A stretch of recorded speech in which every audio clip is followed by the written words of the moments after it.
नमस्ते, मैं डॉक्टर वीणा गानू आप सभी का इस नए चैनल वीणा उवाच में हार्दिक स्वागत है। कुछ तांत्रिक समस्याओं के चलते हम इसके पहले यह वीडियो अपलोड नहीं कर सके, इसलिए क्षमा प्रार्थी हैं।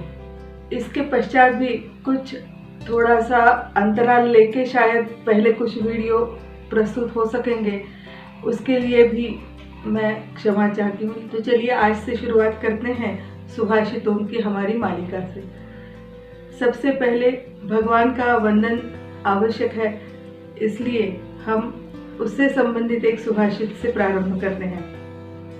मूकं करोति वाचालं पंगुं लंघयते गिरिं यत्कृपातमहं वंदे परमानंद माधवम। परमानंद माधवम वंदे, मैं परमानंद स्वरूप माधव को अर्थात विष्णु को नमन करता हूँ या करती हूँ। अहम मैं के लिए है और वंदे यह अहम के लिए जो क्रिया है उसका रूप है। वंदन करने की क्रिया, उसमें वंद धातु है, उसमें ई प्रत्यय जुड़कर अहम के लिए क्रिया बनती है वंदे। परमानंद स्वरूप माधव को वंदन करता हूँ, यह कहता है कवि। तो उत्तम पुरुष का जो करता है अहम, उसके लिए क्रिया हमें मिलती है वंदे, अहम वंदे। यही वंदे हम वंदे मातरम में भी सुनते हैं। वंदे मातरम जो हमारा राष्ट्रगान है, उसमें मैं अपनी मातृभूमि को वंदन करता हूँ। तो यहाँ पर माधव को वंदन किया है, तो कैसा है यह माधव, इसका वर्णन उर्वरित अवशिष्ट भाग में हमें मिलता है।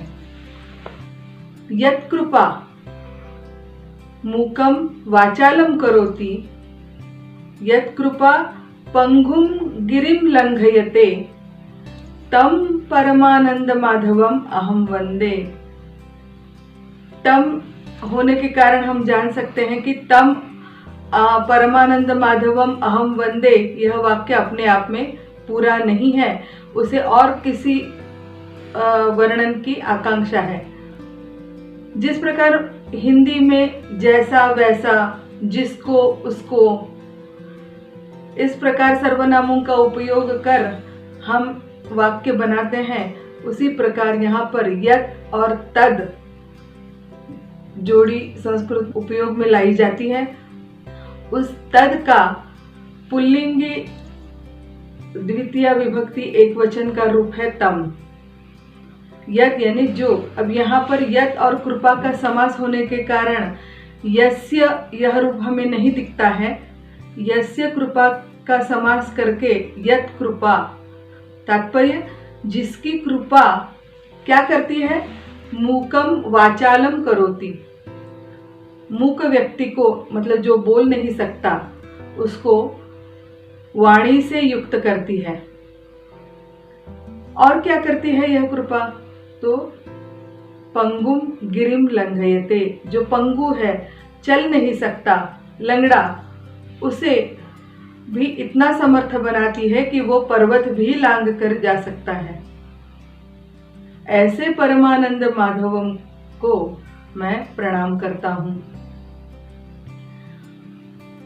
अब यहाँ दो चीजों की तरफ मुझे आपका ध्यान आकर्षित करना है।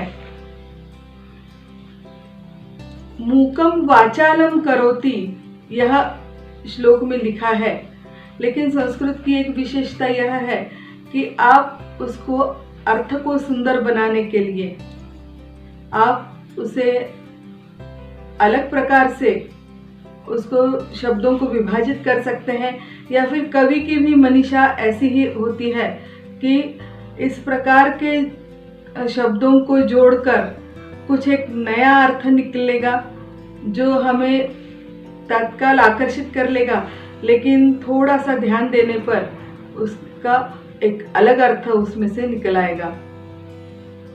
यहाँ पर मूकम वाचालम करोति, मूक आदमी को वाचाल बना देता है, यह अर्थ है।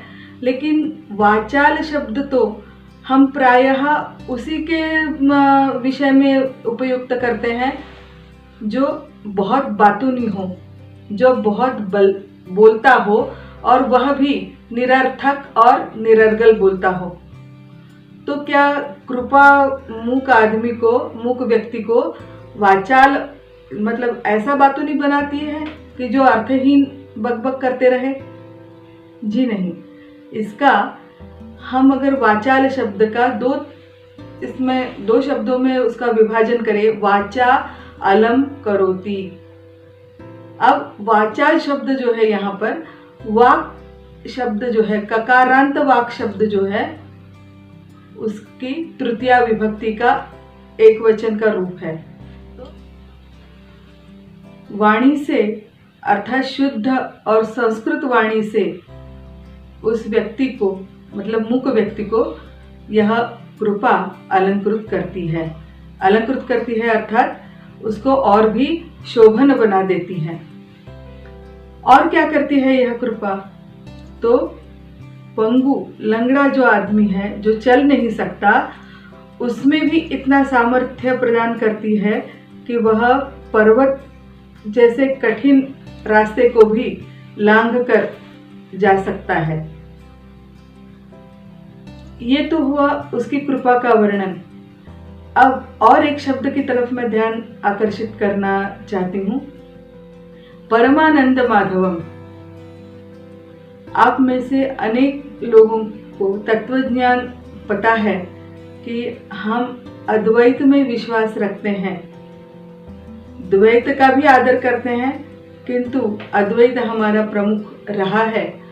तो अद्वैत का अर्थ क्या है? जो परब्रह्म है वही हमारे सामने सृष्टि का रूप लेकर, या हम जिसकी भगवान समझकर पूजा करते हैं उनका रूप लेकर, अर्थात निराकार निर्गुण ब्रह्म सगुण साकार होकर हमारे सामने आता है।